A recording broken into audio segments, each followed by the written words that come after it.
Aleluia, boa noite, queridos. Tudo bem com vocês?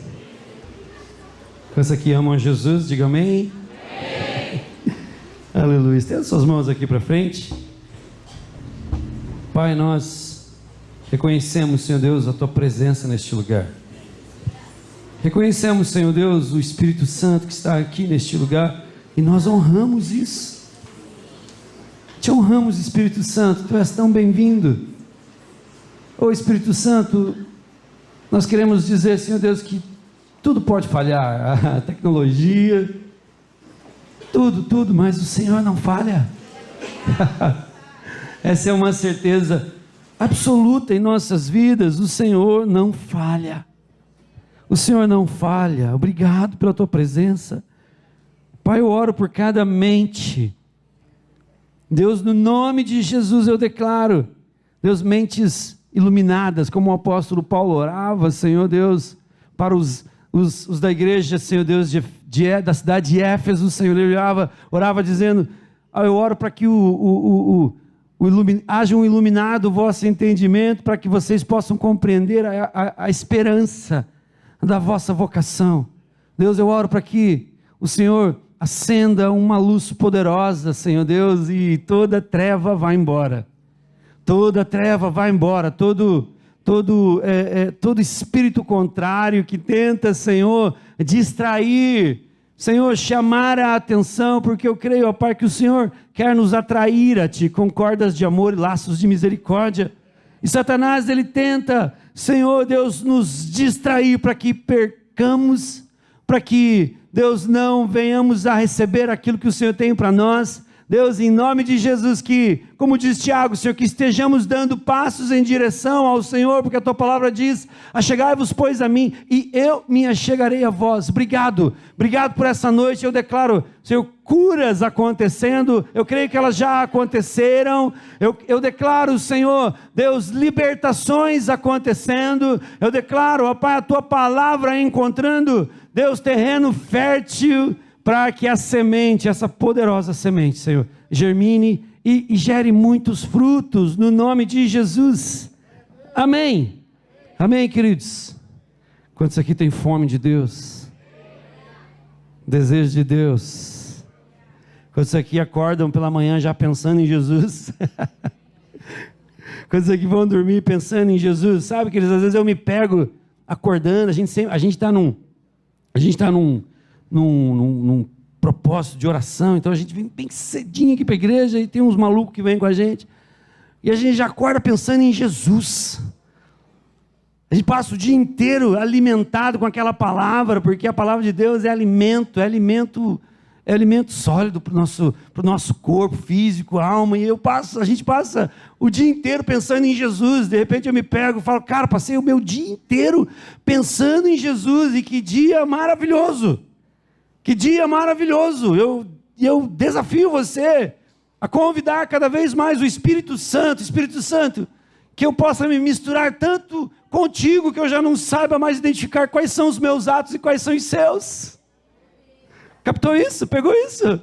Quais são as minhas vontades ou quais são as suas? Uau, Senhor, eu me encontro fazendo totalmente a Tua vontade. Isso é avivamento espalhado, isso é avivamento andando pelas ruas, isso é avivamento sentado na cadeira, na frente do computador, e o seu colega de trabalho, ele olha e fala assim, cara, tem algo diferente na vida desse camarada. E é Jesus, amém? É Jesus, o Espírito Santo. Que abra comigo lá em Efésios. A gente está com um probleminha aí, então, se você não trouxe Bíblia, senta do lado de um crente.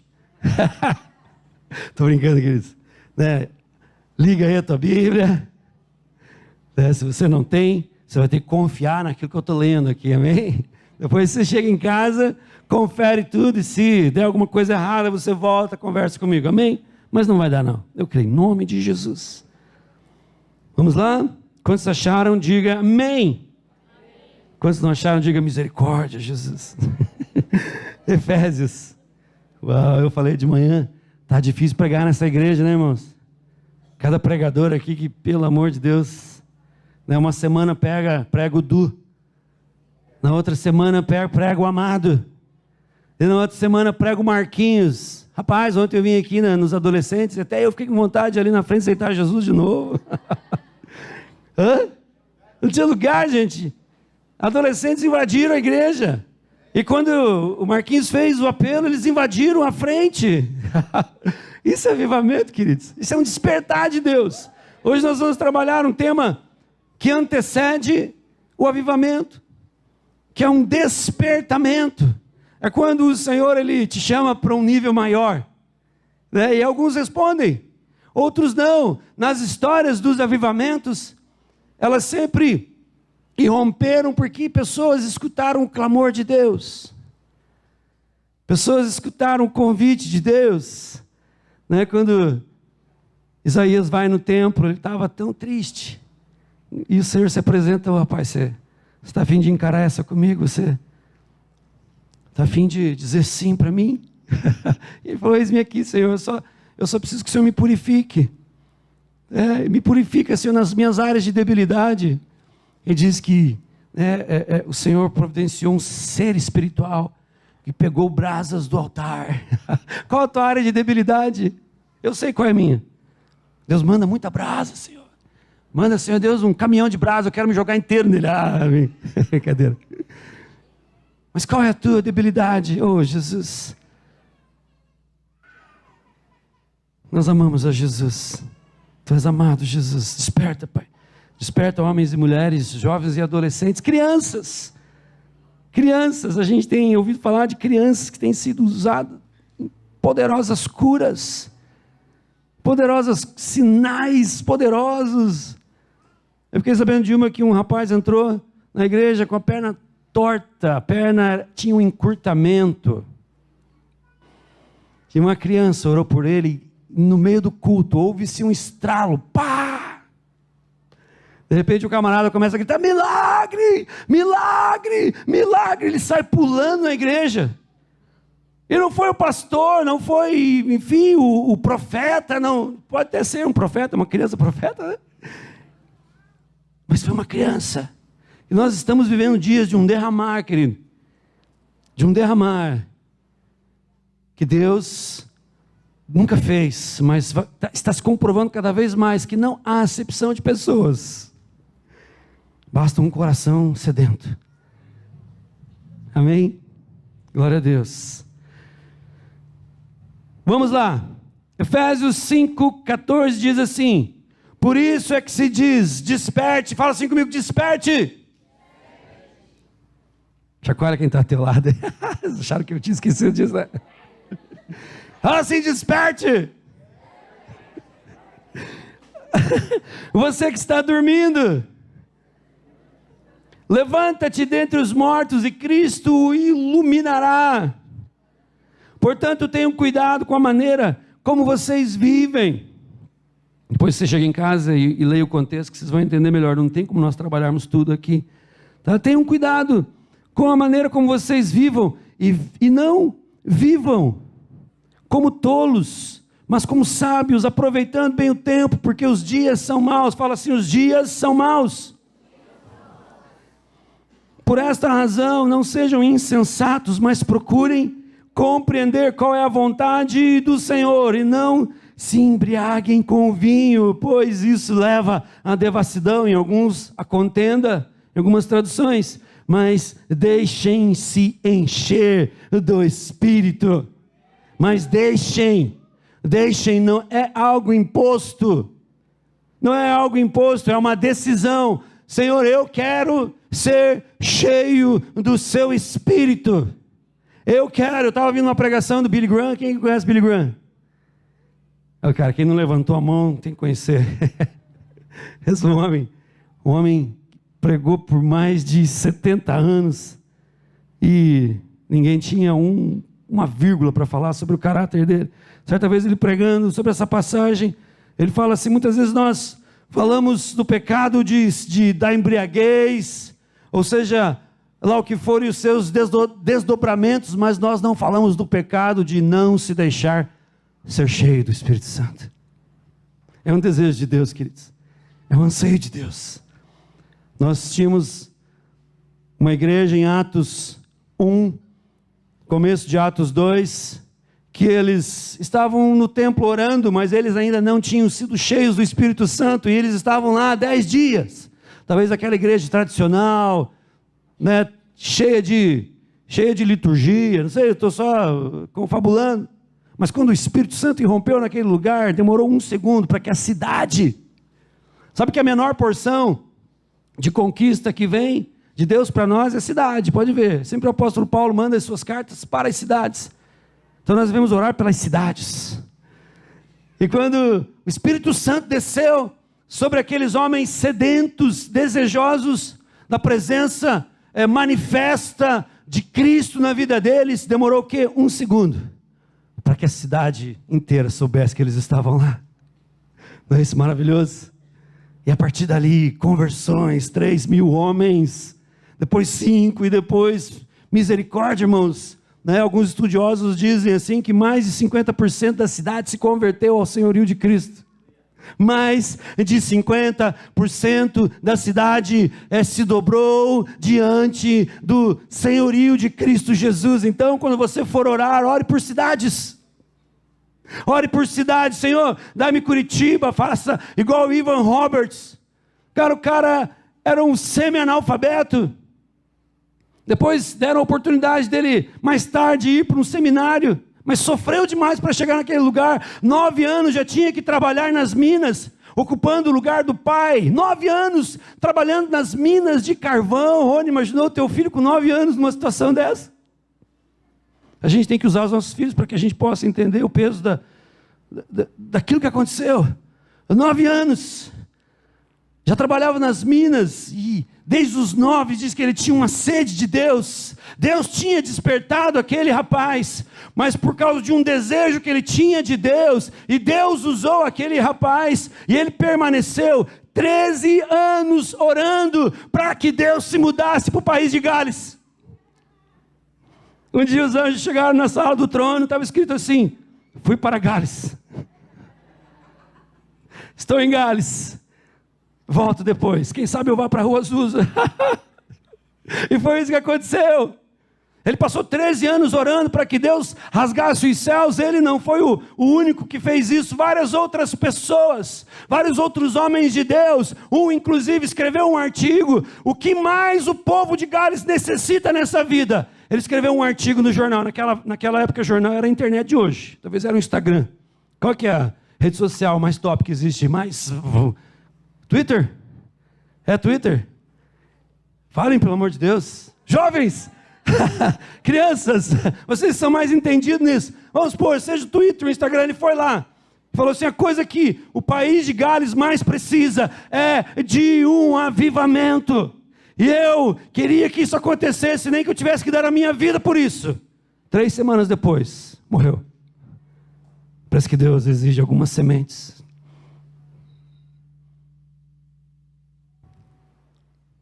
Mas Deus se mudou para Gales.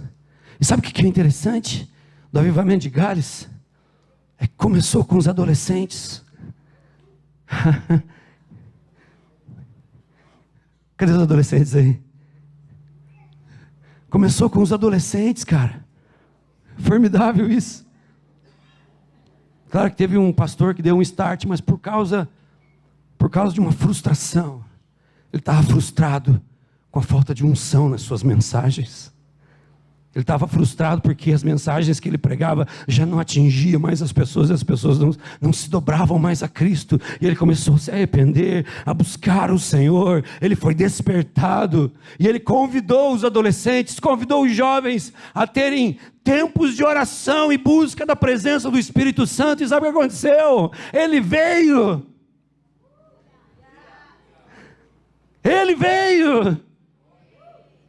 Não existe um clamor de um povo desesperado, faminto, e quando chama por ele, não existe um momento na história que ele não veio. Portanto, desperta. Deus desperta-nos.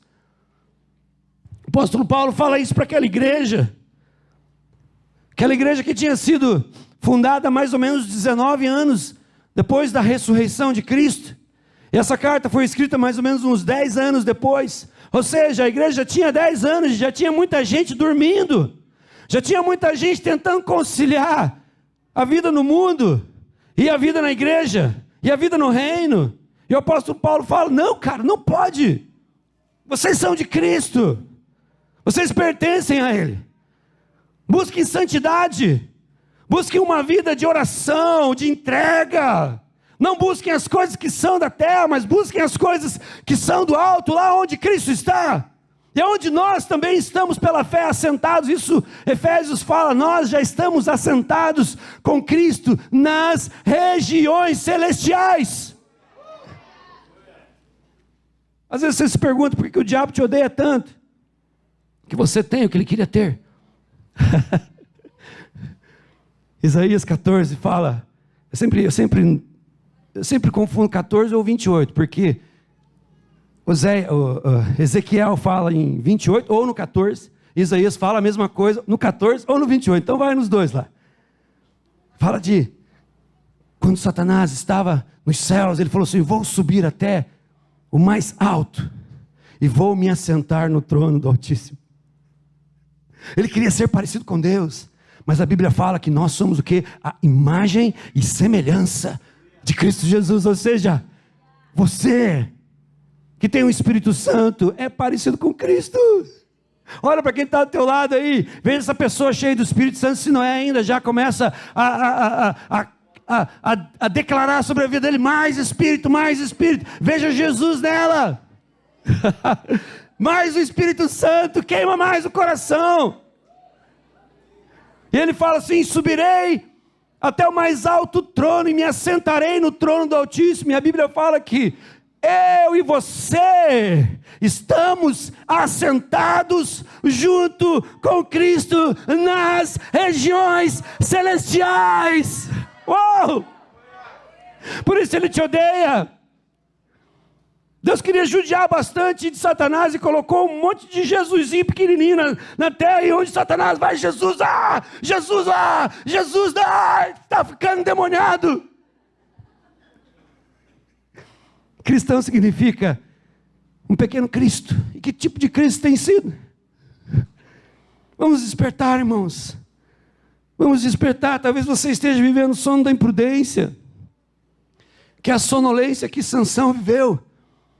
Sansão achava que podia ser usado por Deus e namorar com o mundo. Ele deitava no colo de Satanás, no colo de Dalila, e ele: qual que é teu segredo? E ele dava uma mentidinha. Mas tudo bem, Deus ainda estava usando esse camarada. Está lá em Juízes 16, se você quiser conferir lá qualquer dia.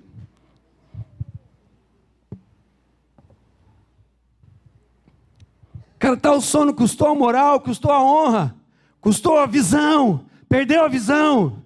Quando você começa a ter esse sono de imprudência, você perde a visão, querido. Você já relativiza as coisas. Ou seja, nós relativizamos as coisas, queremos viver as bênçãos de Deus e aquilo que o mundo nos oferece, que é lixo. Por mais que seja uma vitrininha boa, né? Tem uma vitrine legal, mas na hora que você entra, Satanás fala: fake news. Fake news. Sono da imprudência, talvez o sono da indiferença, aquilo que Jonas viveu em Jonas 1:5. Ele entrou, pregou e ficou lá esperando de camarote para que Deus viesse e destruísse Nínive. Eu quero ver a hora, quero ver esses caras queimando com o juízo de Deus. E sabe o que aconteceu? Diz que aquele povo se despertou, aquele povo clamou, aquele povo, eles se humilharam, eles jejuaram ao Senhor. O rei ficou tão abalado com a mensagem da Bíblia, que ele falou assim: até os animais vão ficar sem comer. Chega em casa, aleluiado hoje, quer uma mudança, fala assim: Totó, até você vai ficar de jejum, Totó. Tira a ração dele. Coloca ele num paninho de saco, joga uma cinzinha nele, mas faz você também. E as coisas vão mudar, querido. É o cão crente. É o diácono. Tem o cão pastor também, né? Oh, meu querido. Talvez você está vivendo o sono da apatia. ou da tristeza, como diz ali em Lucas 22, 43 a 46, que Jesus chamou os camaradas, ó, vamos orar comigo aqui, ó. Imagine você, e é isso que acontece. Convidado por Jesus, vamos orar. Pedro, Tiago e João. Sabia, querido, que um dia eu estava orando na madrugada, um dia, e eu adormeci orando. Dormi mesmo. Daí caiu bem nessa passagem, não pudesse velar uma hora comigo. Eu falei, não, só pode ter sido coincidência. Não foi real, assim, não, mas me perdoa. Então eu comecei a orar de novo. O som da tristeza. Os caras estavam tristes com a situação. Eles pararam de olhar para Cristo, começaram a olhar para as turbulências. Eu sei que às vezes a gente está de fora e a gente fala, olhe para Cristo, mas é tudo que a gente tem. Você só sabe que você tem Jesus quando você só tem Jesus. Alguém já viveu essa situação aqui? Às vezes quando nós temos atalhos, nós queremos tomá-los. Mas quando a gente só tem Jesus, a gente só tem Jesus, queridos. E que Ele seja tudo que nós temos e que quando muitos caminhos se abram, nós possamos dizer, sim, Senhor, eu quero correr para Ti. Eu quero viver uma vida de entrega. Desperta a minha vida, Senhor. Então esse sono da apatia, tal sono, custou o privilégio de contemplar em Jesus sendo servido por anjos. Diz ali que quando Jesus os chamou, os desafiou 3 vezes a estarem orando com Ele, e eles dormiram. Ele diz que no final da oração, Deus enviou anjos para consolar a Jesus. Eles poderiam ter visto isso. Acho que eles ficaram, cara, por que a gente não orou mais? Por que a gente não perseverou mais? Cara, existem coisas de Deus na tua vida. Grandes encontros, grandes marcas, que nós perdemos porque estamos sonolentos. E sonolentos demais. E não temos fome de Deus. Eu lembro que quando eu tinha 20 anos, eu morava em Boston. E eu trabalhava igual o Július. Quem conhece o Július aqui, o pai do Cris? Só que eu tinha 3 empregos. 3. Se eu fosse casado com a Gela, eu ia falar, meu marido tem 3 empregos. E eu me lembro um dia que eu estava tão cansado, que várias situações. Uma vez eu enchi a banheira. Lá tem banheiro, né? Que é coisa de rico, não. Lá tu casa, pode ser cá, uma merreca, tem banheiro. Eu enchi a banheira e eu acordei um dia com a água gelada. Uau! Podia ter morrido ali. Teve um outro dia que o relógio despertou, eu não acordava. E eu morava com uma família que o rapaz, ele ficou em cima de mim, ele fazia assim, Jefferson, acorda. E eu só fazia... Só uns relances assim que eu me lembro assim, do rosto dele vindo e voltando. Estava desmaiado. Existem pessoas que estão numa condição espiritual igual a essa, que não tem fome de Deus. Eu falo assim, queridos, nós precisamos clamar por fome de Deus, mais desejo de Deus. Senhor, me ajuda a te encontrar nas madrugadas. Senhor, me ajuda, Senhor Deus, a vencer, Deus, a minha preguiça, a vencer, Senhor Deus, as minhas emoções. Sabe, eu gosto muito de orar, queridos. Eu gosto muito de orar. Às vezes eu passo horas orando. E quando não tem mais assunto, eu oro em língua estranha. E o assunto acaba rápido. Mas eu oro em língua estranha, mas tem dia que eu não quero orar. E eu começo a lembrar de Isaías 53. Sabe, é automático. Jesus não quer orar. Mas eu começo a mentalizar. E eu começo a declarar quem deu crédito à nossa pregação. É Jesus dizendo, quem deu crédito? A quem se manifestou o braço do Senhor, porque Ele foi subindo como um renovo perante Ele. Foi subindo como um renovo perante Ele. Ele não tinha beleza nem formosura para que o desejássemos. E era como quando nós virássemos o rosto para Ele, nós não tínhamos atração por Ele. Ele foi desprezado e o mais indigno dentre os homens, ou Ele se fez o mais indigno entre os homens, homem de dores, experimentado em trabalhos, e como um de quem os homens desviam o rosto, ele foi desprezado e não fizemos dele caso algum, mas verdadeiramente ele tomou sobre si as nossas enfermidades, e ele levou sobre si as nossas dores, e nós o reputamos como aflito, ferido de Deus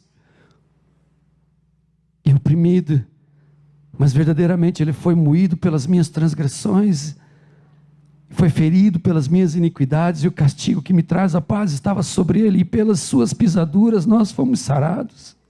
Todos nós andávamos como ovelhas desgarrados, cada um andando pelo seu próprio caminho, mas o Senhor fez cair sobre ele a iniquidade de nós todos. Eu fico mentalizando isso, eu vejo quanto Jesus pagou um preço para que eu um dia pudesse morar com ele por toda a eternidade, em um lugar de glória e graça, e eu não tenho como dizer, Senhor, eu não tenho mais vontade de orar, mas eu começo a buscar, eu começo a chorar, eu começo a orar em línguas estranhas, eu falo, Senhor, me desperta, não me deixe ficar apático. Talvez você precise encontrar algumas técnicas para que você seja quebrado, para que você seja moído, para que você se humilhe debaixo dessa potente mão de Deus, e Ele ao seu tempo, Ele te exaltará, mas nós não buscamos exaltação, mas a exaltação é nós sermos íntimos dEle cada vez mais. Então fala para o Senhor, Deus, tira esse sono da apatia, esse sono da tristeza, o sono da distração. Esse aqui é muito interessante. Lá em Atos 20, versículo 9, fala que o apóstolo Paulo estava pregando. Apóstolo Paulo pregando, ele disse que tinha um camarada chamado Eutico. Ele disse que ele dormiu na pregação do apóstolo Paulo. Então pode dormir. Cadê quem está dormindo? Pode dormir, não vou ficar chateado. Apóstolo Paulo, os caras dormiram na pregação do apóstolo Paulo. Quem sou eu? Tipo aquela piadinha assim, ó, acorda o Jacira que ele está dormindo. A Rocio fala para mim, acorda ele você, pastor. Você que fez ele dormir. O Eutico dormiu, cara. Cuidado quem está em cima aí, não vai dormir em cima, porque ele, numa altura dessa, ele caiu e disse que ele morreu. E o apóstolo Paulo foi lá, abraçou ele e falou assim, não, fiquem tranquilos, o espírito dele está aqui, já ressuscitou, e isso eu não garanto não. Isso eu não garanto não. Sono da distração.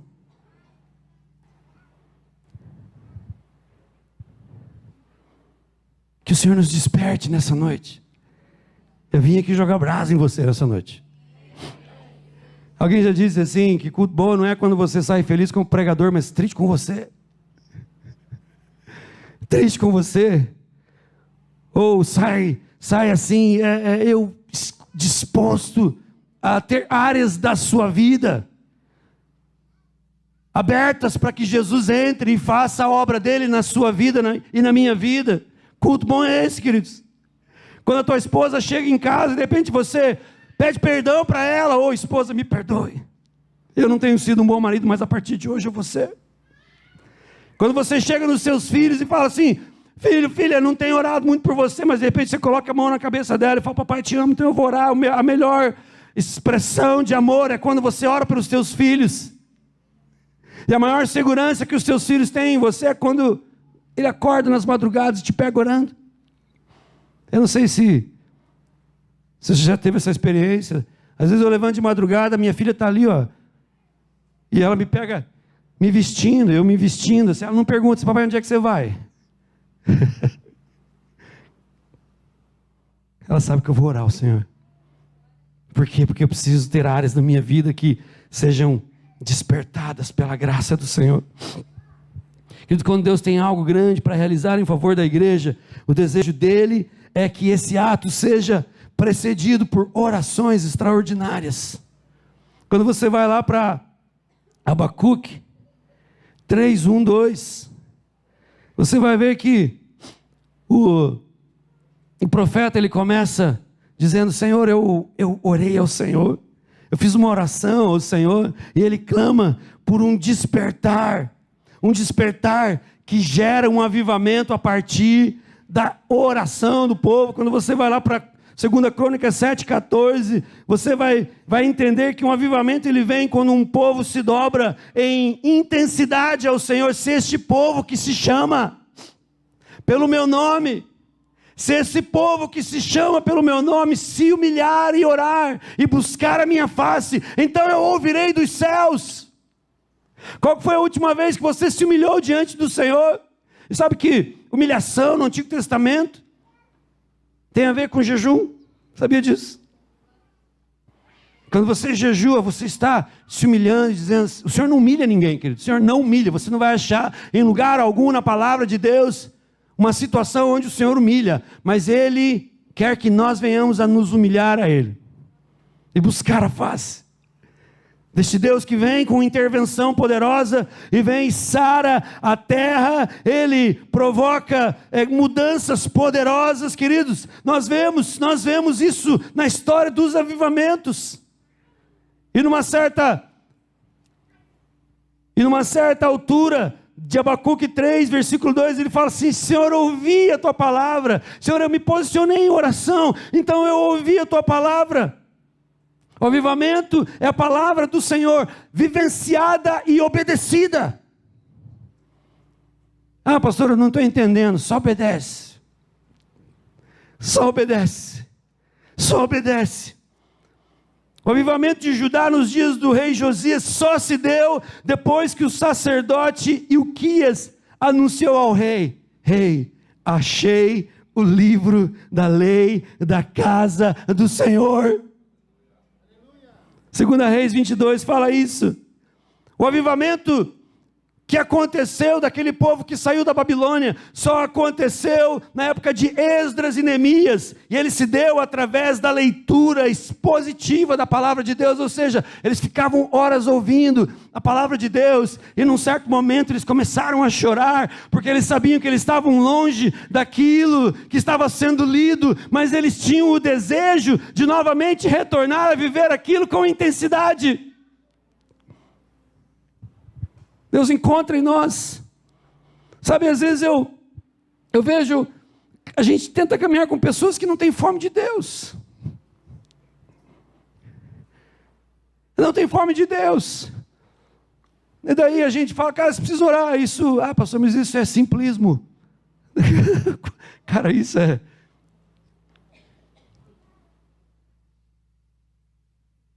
vida. Cara, você precisa jejuar, cara. Cara, você precisa clamar ao Senhor, você precisa se converter dos seus maus caminhos. Isso é um despertar, querido. E quando na história aconteceu isso, Deus veio com intervenções poderosas.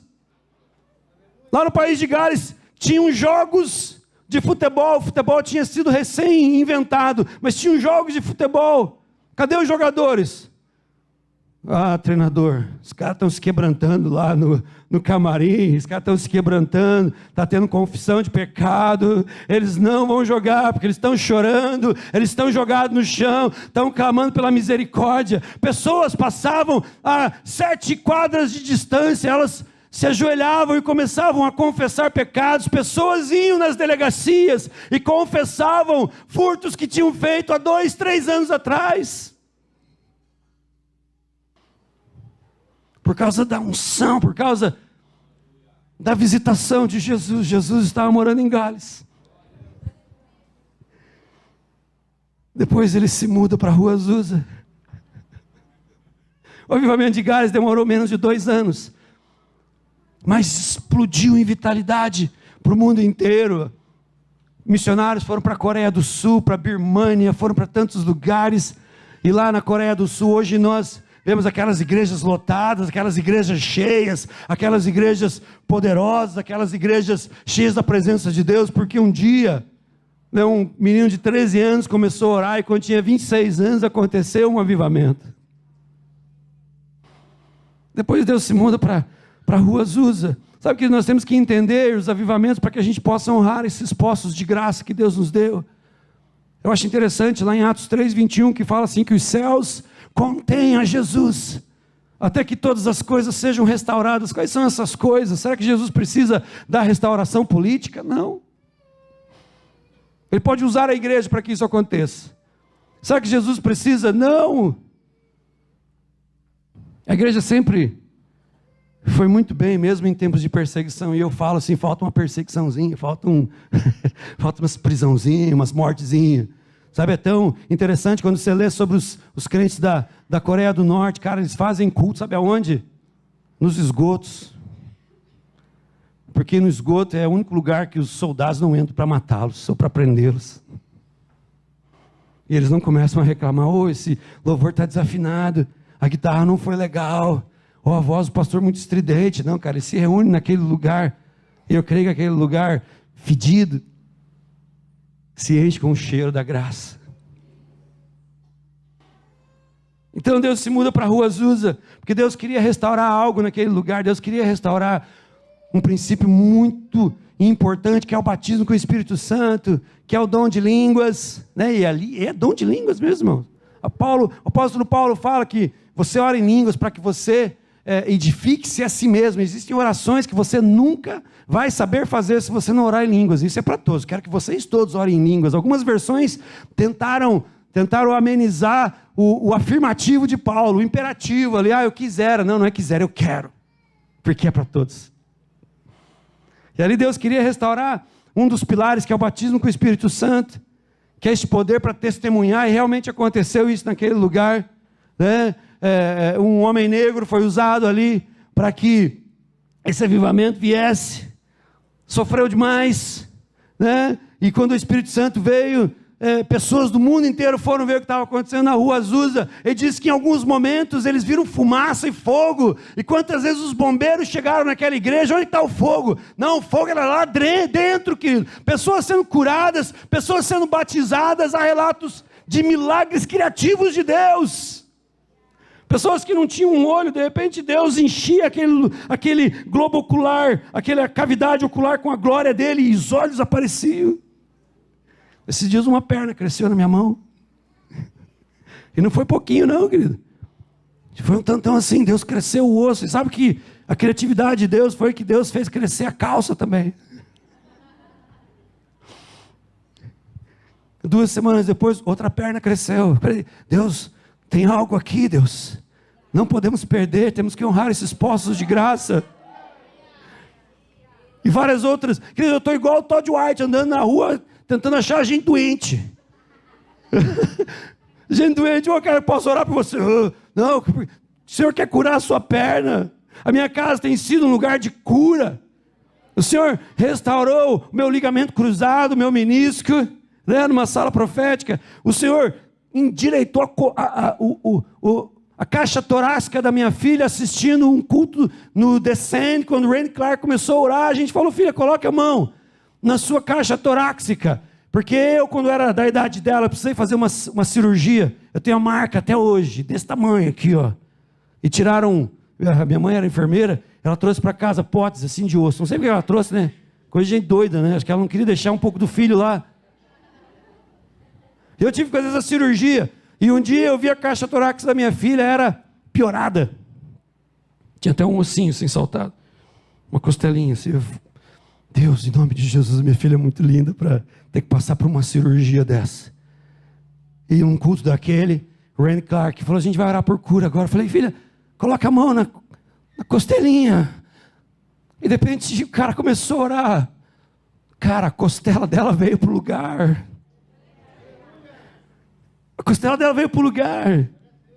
Ontem eu estava morrendo de dor de cabeça, mas pensa uma dor de cabeça do fígado. Minha esposa veio de um lugar meio doido aí. Eu falei: Gi, tá aleluia, ora por mim. Ela orou. Eu passei o dia inteiro mal. Orou, eu... Quase que eu falei: não acredito, né?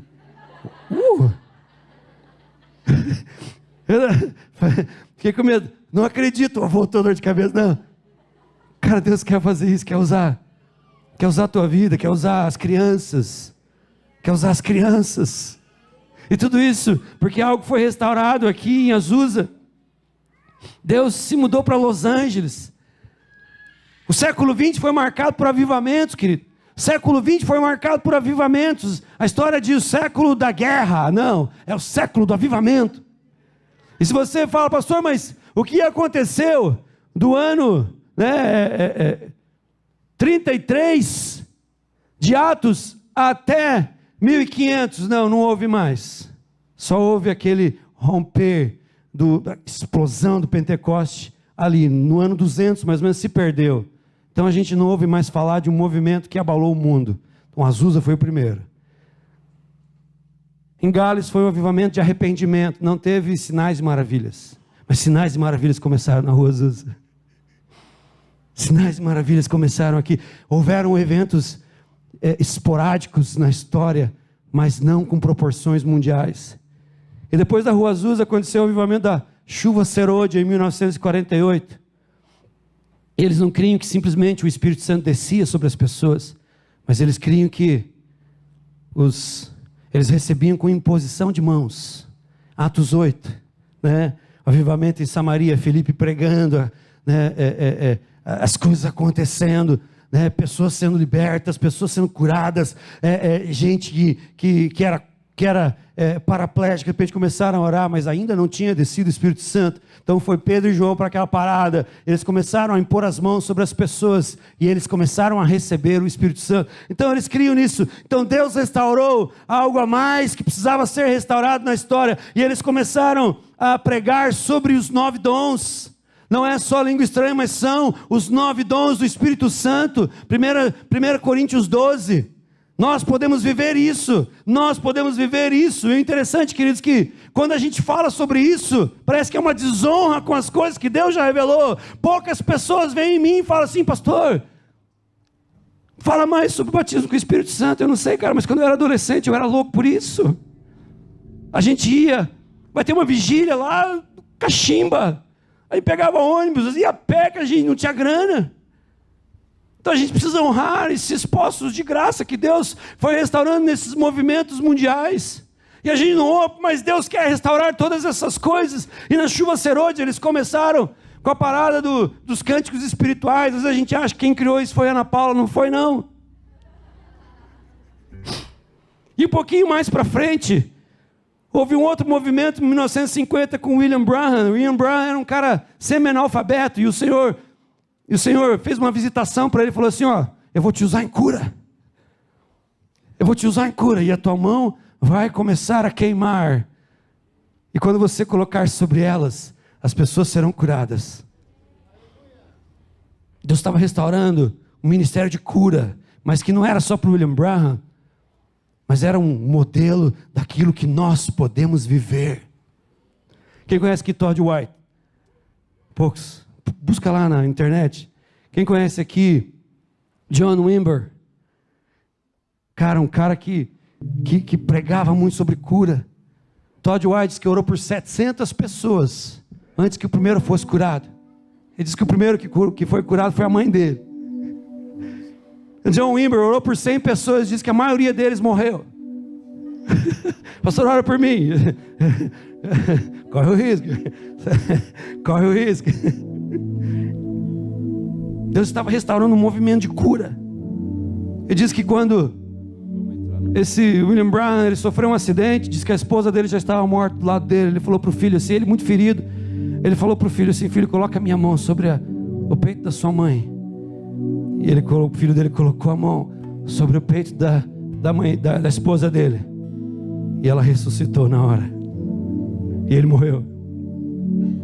Mas Deus estava deixando um sinal de algo que Ele queria restaurar naquele século. Ele diz que depois daquilo houve um movimento encabeçado por Catherine Kuhlman. Diz que Catherine Kuhlman era assim, ela não tinha o dom de cura, ela não tinha o dom de palavra de conhecimento, mas ela carregava a presença. Ela carregava a presença. E onde ela andava, as pessoas choravam. Eu não sei se você já sentiu isso, mas eu tinha uma senhorinha que era bem amiga da mãe da Gi, e eu sempre falo isso, que ela marcou a minha vida. Uma senhorinha analfabeta, que ela saía pelas ruas, ela tinha uma perninha só, saía com a muletinha dela.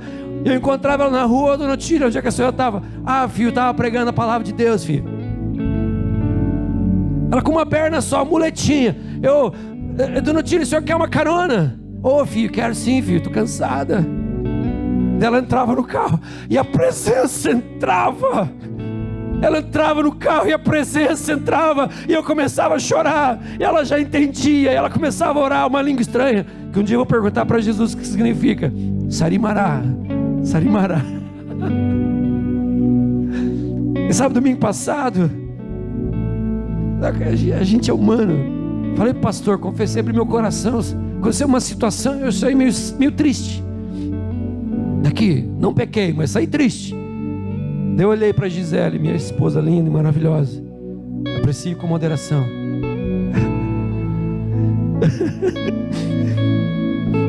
Eu olhei para ela e falei assim: só isso, Gê?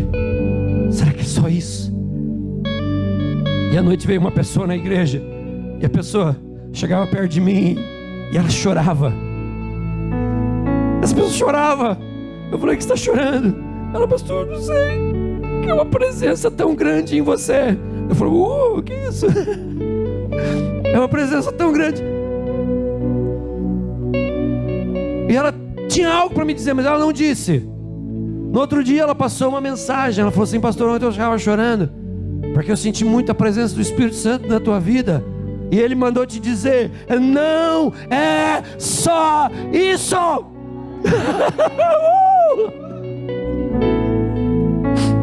Não é só isso. Não é só isso.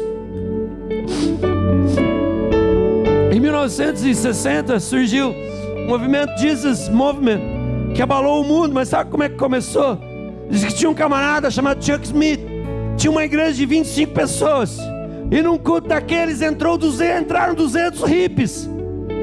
Talvez você não saiba quem eram os hippies, mas cara, diz que aqueles caras fediam porque não tomavam banho. Está escrito na biografia dele. Fediam porque eram usuários de drogas, fediam maconha. E a igreja ficou escandalizada, e elas chegaram assim: pastor Chuck, ou você escolhe eles ou nós. Sabe o que ele falou? Eu fico com eles.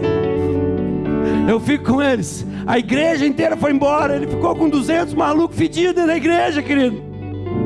E aqueles 200 malucos fedidos se converteram todos, aceitaram Jesus, viveram uma vida louca por Jesus, e isso se espalhou por todo mundo. Virou um movimento maciço de milhões e milhões de almas que se converteram, porque um dia um pastor teve que fazer uma escolha. E diz que entre esses havia um tal de Lonnie Frisbee. Cara, ele era tão louco que ele vivia numa caverna, usava LSD. E Jesus apareceu para ele e falou assim: eu te quero. Eu quero você. E ele se junta a este movimento. E diz que ele era tão louco, ele era um evangelista, ele era apaixonado por Jesus. E um dia John Wimber convidou ele para ir na igreja dele: cara, leva uma palavra para os meus jovens. E ele, doidão por Jesus, apaixonado por Jesus, era Jesus na veia, não mais LSD.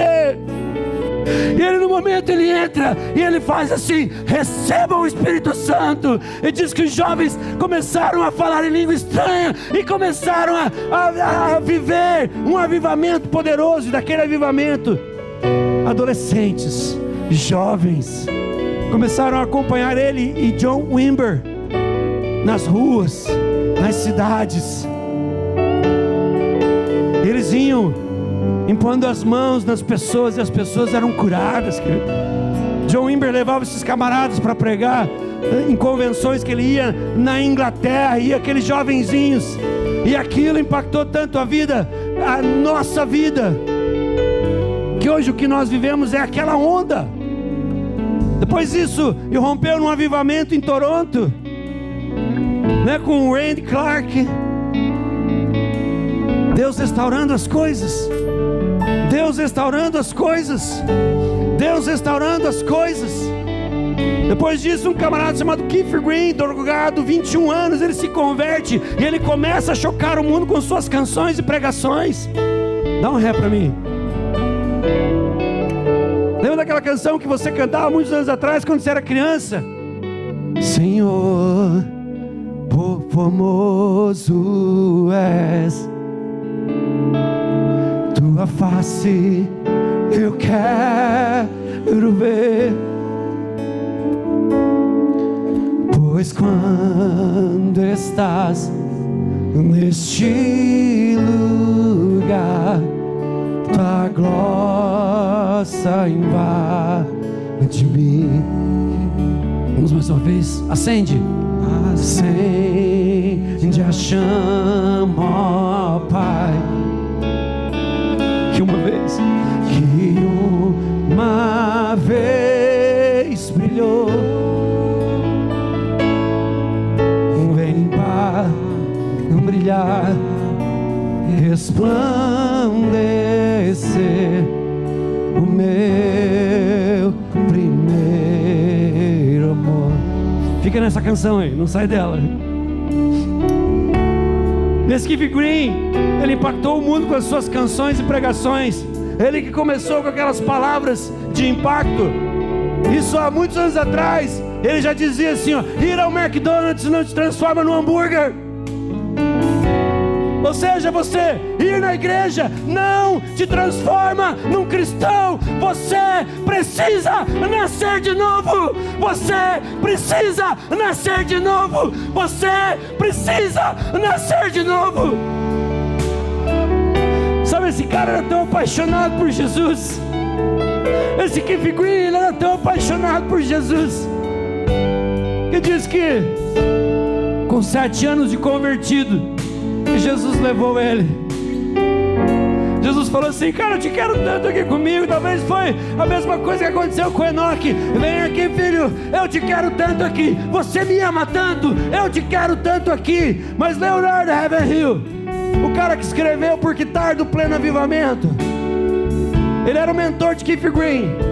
E ele estava no enterro do Keith Green. Ele falou assim: sabe esse cara aqui que viveu 7 anos para Jesus? Nesses 7 anos ele fez mais por Jesus e pelo reino do que todas as igrejas na América reunidas.